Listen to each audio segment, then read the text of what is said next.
बोलो छठी मैया की जय। एक रवाजे लावेले सूरज मल अपना रघ लागी अपना रघ लागी ऐसे उआजे लावेले सूरज देव अपना रघ लागी अपना रघ लागी। एकेलवा बटवे चलले राजेश सिंह अपना काया लागी अपना काया लागी।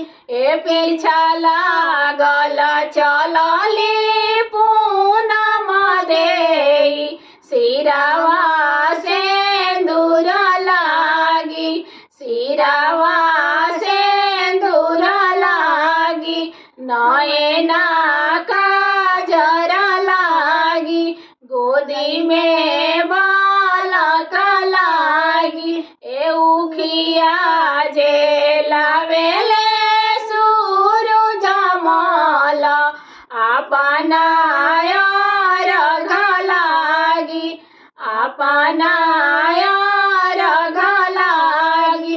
ए उखिया बटवे चलले सेवक लोग अपना काया लागी अपना काया लागी अपना काया लागी। बोलो छठी मैया की जय।